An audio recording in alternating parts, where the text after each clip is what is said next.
안녕하세요. 절대값TV 한PD입니다. 지금 주식시장이 지금 급락을 하고 있어요. 인플레이션, 스태그플레이션의 공포, 금리 폭등. 자, 여러 가지 원인으로 진짜 주식시장 말 그대로 그냥 추락을 하고 있다라고 보시면 돼요. 어떻게 자산 관리를 해야 되나? 한번 그런 관점에서 한번 제가 이야기를 해드리겠습니다. 어떻게 대처해야 되는 게 좋을 것인가? 최근에 이제 저도 이제 급락하는 과정에서 주식을 많이 샀는데, 주식이 아주 뭐 그냥 뭐라 그러죠?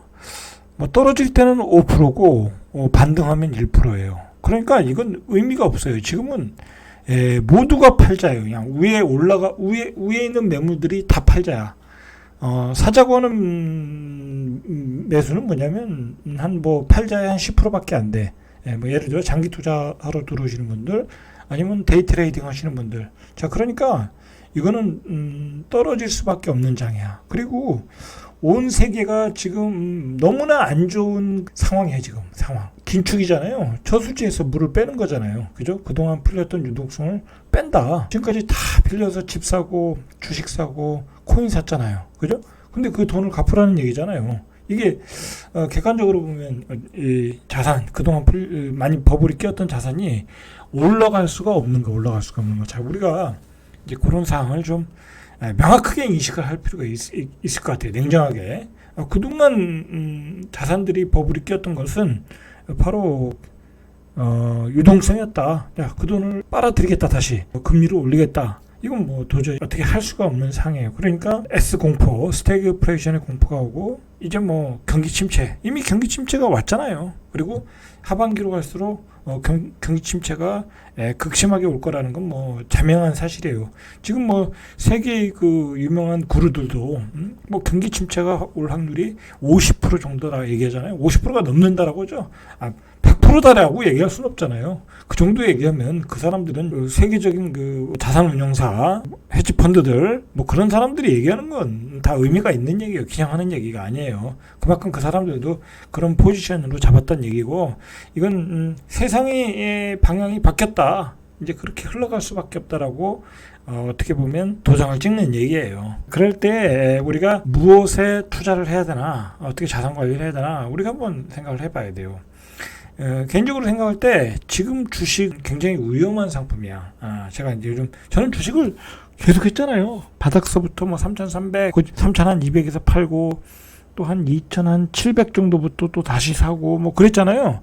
계속 그 주식시장에 있던 사람이니까 알아요. 그리고 최근에도 주식을 사고 현금화도 시키고 트레이닝도 하고, 그래서 주식시장이 지금 어떻게 움직이는 줄 아는데, 지금 한마디로 주식시장은 지금 뭐랄까요, 뭐 내 자산을 가지고 뭐 몰빵한다거나 내 자산에 뭐 반 이상을 투자한다거나 뭐 그럴 수가 있는 상황이 아니야. 이건 어떻게 보면 좋은 주식이건 나쁜 주식이건 그냥 마구 떨어지는 타임이야. 마구 떨어지는 타임. 뭐 말 그대로 인플레이션이 오면 기업이 제일 고통스러운 거거든요. 그 기업의 미래를 알 수가 없는 거야. 그러니까 그냥 주식을 갖다 내다 파는 거예요. 미래가 너무 불확실하다라는 거죠.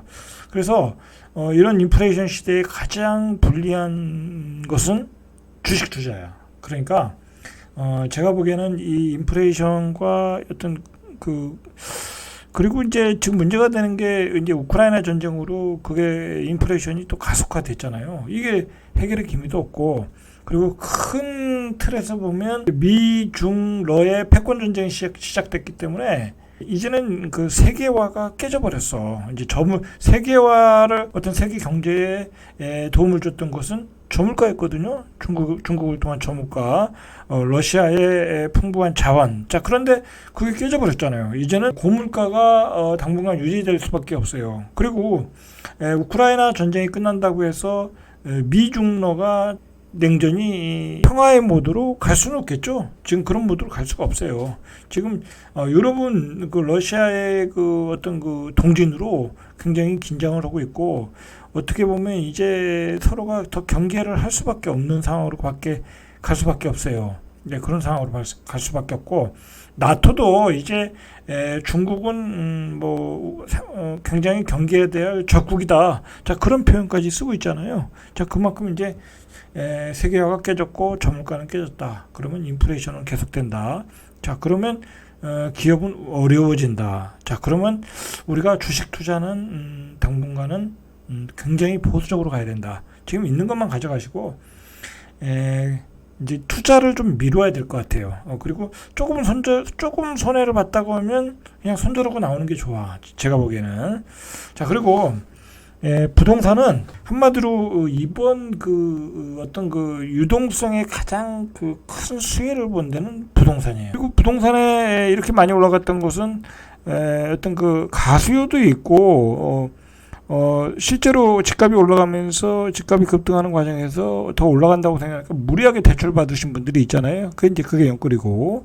자, 그러면 이제 금리가 올라간다고 하면 다주택자들 또는 연끌한 분들이 집을 가지고 있을 수가 없어요. 그리고 집을 안 가진 사람 입장에서는 집을 살 이유가 없어. 그렇잖아요. 고금리인데. 그리고 지금 전세가율이 굉장히 낮거든요. 서울도 50% 넘는 데가 그렇게 많잖아요. 50% 넘는 데가. 한참 전세가율이 좋을 때는 70에서 80%, 90%까지 갔는데 굳이 이 고금리에 내가 대출을 한 50%, 60% 받고 살 필요가 없죠. 뭐 세금도 많이 내는데 전세 살면 되잖아요. 자, 그런 심리로 갈 수밖에 없다라는 거예요. 자, 그러니까 부동산도 굉장히 안 좋은 시장이다. 혹자는 이렇게 얘기해요. 인플레이션이 오니까 뭐 자산금 가치가 떨어지니까 부동산을 사놔야 되는 거 아니냐 그렇게 생각하는데 중요한 거는 뭐냐면 사람들이 이제 금리를 안 올린다는 전제하에서는 그게 맞아요. 금리를 안 올리면 현금은 쓰레기니까. 자, 그런데 현금이 금리를 안 올리고 물가가 폭등하면 그 나라는 그냥 망하는 거야. 그렇잖아요. 경제가 돌아갈 수가 없는 거야. 베네수엘라가 되는데 그렇게 나라를 운영하는 사람들이 그렇게 놔두겠어요? 그렇지 않겠죠? 금리를 올리겠죠. 자, 금리를 폭발적으로 올릴 것이다. 미국이 이제 자이언트 스텝을 그래서 단행한 거고, 우리도 벌써 이제 빅 스텝을 하겠다는 얘기가 한국은행 총재가 이야기하고 있고. 자, 그렇다고 하면 금리가 3%에서 한 4%만 주면 사실은 제일 안전한 곳은 은행이에요. 그러니까 요즘 주식시장이 떨어져도 주식으로 잘 들어오지는 않죠. 은행이 낫다라는 거예요. 당분간은. 은행이 3%에서 4%만 주면 고액 자산가 입장에서는 예를 들어 10억 이상 가진 사람은 그냥 은행에다 맡기는 게 좋아요. 상가도 사면 3%가 안 나와요. 잘. 건물을 사도 3%가 안 나온다. 그러니까 당분간은 은행이 제일 낫다. 그 다음에 부차적으로 괜찮은 것은 금도 관심 있게 봐야 돼요. 금도 올라갈 수 있거든요. 자, 금하고 은행이 가장 안전한 자산 투자처다라고 보시면 돼요. 현재로는 코스피가 이번 주에 2,400이 붕괴가 됐었어요. 2,440. 오늘 한 10포인트 빠져가지고. 자, 그런데 이 연초만 해도 2,400이 온다고 간혹 얘기하는 사람은 있었지만 거의 예상을 못했어요. 자, 그 얘기는 뭐냐면, 근데 또 2,400도 깨졌잖아요, 장중에. 자, 그 얘기는 뭐냐면, 이거는 떨어지는 속도가 너무 가파르다는 거야. 이 가파르다는 것에 어떤 위기감이 있는 거예요. 자, 지금 이게 월봉인데, 이번 달 사실 반밖에 안 왔잖아요. 지금 17일이니까. 자, 그런데 이 월봉상으로 이렇게 타치를 했다. 이거는 한마디로 위기예요, 위기. 뭔가 우리가 모르는 어떤 금융시장에서의 뭔가 위기가 있다라는 거야. 우리 그렇게 생각해야 돼. 이 주식시장에서의 어떤 캔들 차트의 움직임은 그런 의미로 해석할 필요가 있다라는 거예요.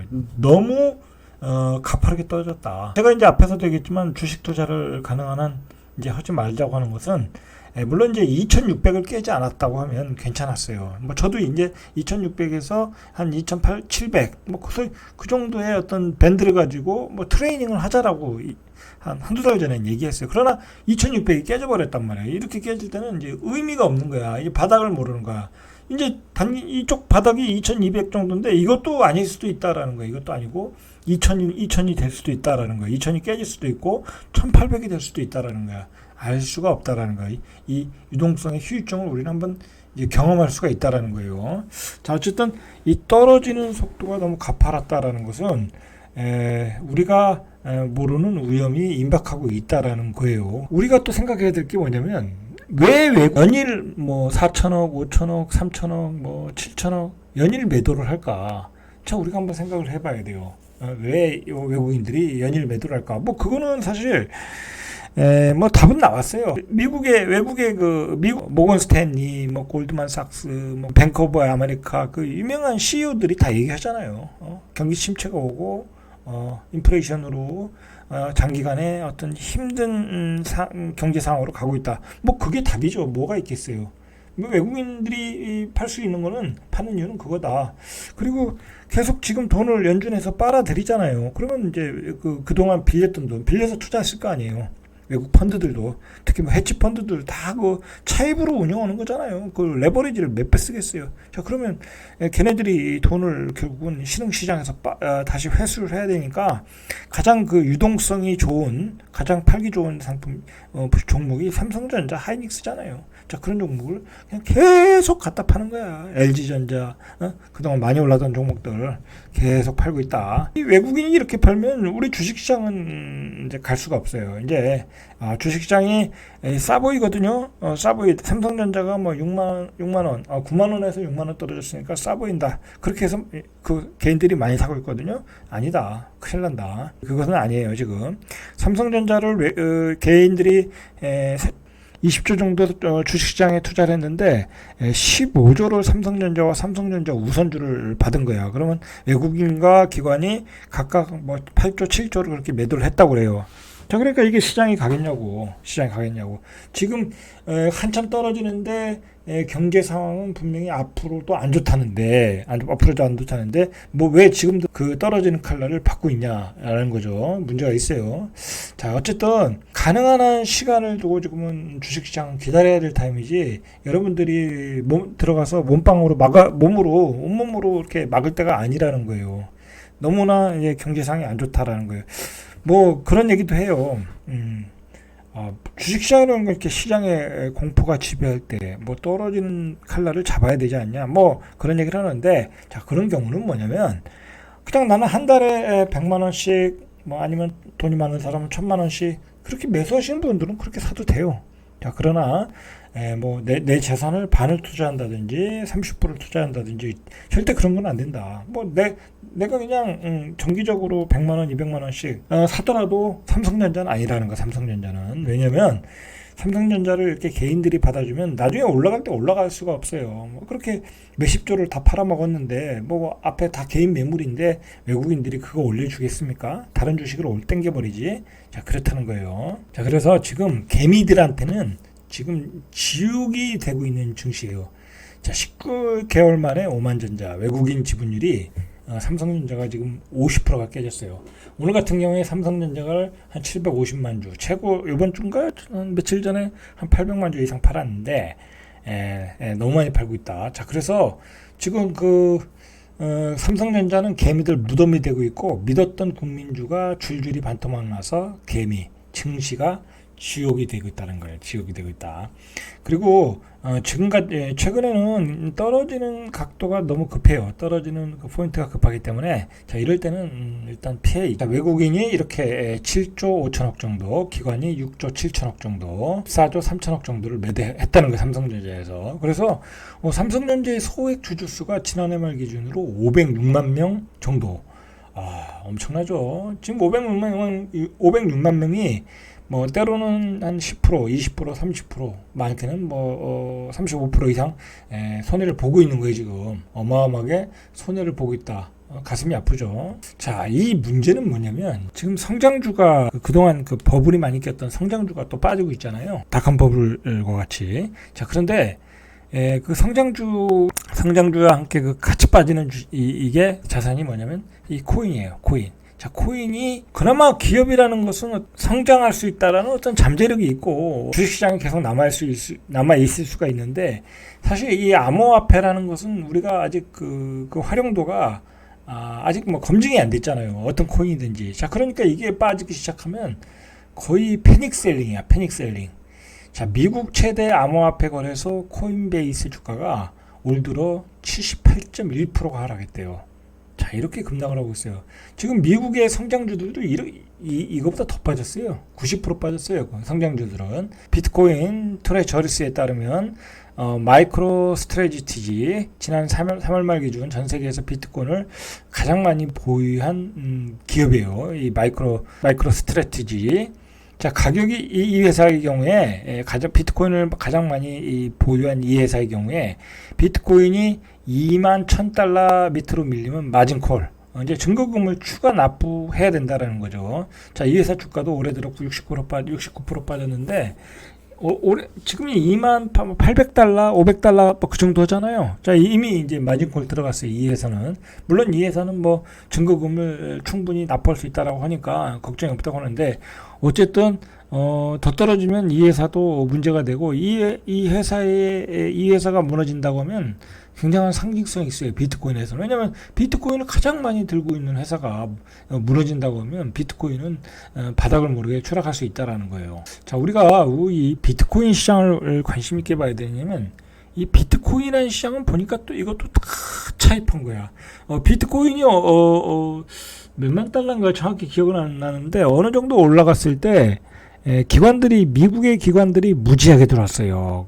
지금 말했듯이 자, 그런데 그 기업들이 투자한 비트코인이 거의 마진콜 상태다라고 하면 굉장한 그 금융시장의 어떤 그 금융 위기를 가지고 올 수 있다는 거예요. 그 사람들이 다 레버리지를 몇 배 썼을 거란 말이에요. 그러다 보면 자기가 가지고 있던 주식이라든지 비트코인을 다 팔 수밖에 없어요. 뭐든지. 자, 그렇게 되면 폭락이 오겠죠. 이게 결국은 비트코인이라는 것과 성장주는 그냥 그 무제한 양적 완화의 유동성으로 그냥 땡겨버린 거야. 그 땡겨버린 휴유증이 드디어 나타나고 있다. 어떻게 보면 간단한 진리죠. 간단한 진리인데, 한참 올라갈 때는 그것이 블록체인이다 뭐다 해가지고 미래의 화폐다라고 막 떠벌렸지만, 결국은 유동성에 무너지는 거예요. 긴축에 무너지는 거예요. 자, 그래서 만약에 비트코인이 2만 달러가 무너진다고 한다면 암호화폐 업계에서는 도미노 파산을 불러일으키는 마지노 노선이라고 보고 있어요. 그러니까 지금 2만 800달러인가 그렇잖아요. 2만 달러 무너지면 어떤 암호화폐 시장에 굉장한 위기가 온다. 중국 암호화폐 거래소 BTCC의 설립자 바비리, 이 사람이 유명한 사람이에요. 블룸버그와의 인터뷰에서 2만 달러 지지선이 무너진다면 비트코인 청산 포지션이 눈덩이처럼 불어날 것이라는 거예요. 이게 이제 마진콜이 일어난다는 거죠. 그러니까 비트코인 시장도 엄청나게 파생 상품을 만들어 놨어요. 이번에 그 뱅크런이 일어났던 그 셀비우스인가요? 그러니까 이더리움을 담보로 이더리움을 가지고 오는 거예요. 예를 들어 이더리움 10개를 갖다 놓고 이더리움 15개를 가지고 와서 그걸 또 공매도 치는 거야. 그런 구조. 자, 그런 구조에서 이제 그런 회사의 어떤 뱅크런이 일어나고, 자, 그러면서 이게 2만 달러가 무너지면 어떤 여러 가지 현상이 나타날 것이다. 블록체인 기업 엘레멘터스의 맥스 칼카 최고 경영자는 어제는 루나, 오늘은 세이시우스지만 내일은 또 다른 곳에서 문제가 터질 것이라는 거예요. 자, 그러니까 우리가 모르는 그 시스템이 많은 거야. 이 어떤 투자 시스템이. 자, 이런 사이클이 되면 기관 투자자들은 가장 낯선 산업인 암호화폐부터 팔아치운다. 그러니까 금융위기는 암호화폐부터 오는 거예요. 자, 바닥을 모르고 패닉셀링이 일어날 것이다. 자, 긴축 시대에는 자산 가치가 떨어지는 순서대로 매도한다. 그러니까 암호화폐부터 무너지는 거예요. 무너지면. 자, 그 다음에 주식시장, 그 다음에 부동산이겠죠. 그렇게 되는 거예요. 자, 암호화폐 급락을 우려한 투자자들의 어떤 코인론 대량 인출이 잇따르자 세이시우스가 지급불능 상태에 이르렀다는 주장도 제기하는 가운데 텍사스 등 미국 주정부들은 조사에 들어갔다. 이 조사에 들어갔다는 얘기는 문제가 있다라는 거예요, 지금. 이 셀시우스에 맡겼던 코인이 바닥났다고 하면 바닥날까봐 그걸 빨리 인출하는 거 아니에요, 주인들이. 자, 맡겨둔 암호화폐를 찾을 수 없을지도 모른다는 공포감이 확산되며, 자, 이게 앞에서 말했듯이 비트코인이 2만 달러를 밑들 경우에 옵션 등 파생 상품 유동화가 발생하며 가격이 더 떨어질 거다. 자, 그러니까 이게 어떤 모르겠어요. 이게 거대한 어떤 뭐랄까요, 시장을 주도하는 세력의 어떤 음모일 수도 있어요. 비트코인에다가 매도를 숏을 쳐놓고 이렇게 비트코인을 이제 죽이러 가는 그러한 또 시나리오도 우리가 예상할 수 있어요. 지금 현재의 분위기로 봐서는. 자, 그러니까 일단 자산 시장에서 어떤 그 개미들이 어떻게 돈을 번다는 게 쉬울 수가 없어요. 이게 초반에 뜰 때나 버는 거지, 어떤 기간이 길어지고 하락 추세로 들어가면 결국은 거품이 낀 거에 대해서 큰 세력들은 거기다 숏 포지션으로 갈 수밖에 없거든요. 뭐 주식시장도 마찬가지고, 코인 시장도 마찬가지고 그런 것 같아요. 뭐 주식시장도 사실은 뭐 개미들이 올라갈 때나 대세 상승기에 돈을 버는 거지, 이렇게 뭐 반등기에는 어떤 하락 추세의 반등기, 잠깐 나오는 반등, 안도랠리 이런 시장에서는 돈을 벌 수가 없어요.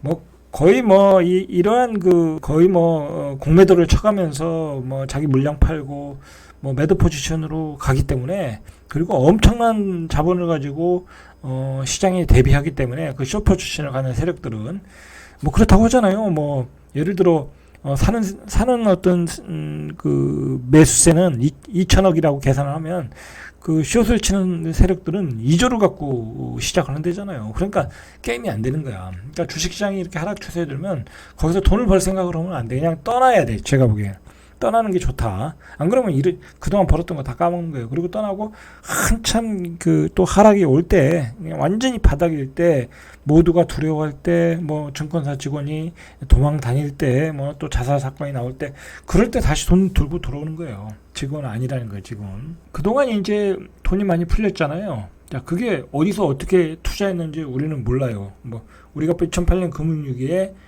얼마나 이상한 모기지 상품을 만들어서 그렇게 그 리만 브라더스가 망할 줄 몰랐잖아요. 마찬가지다.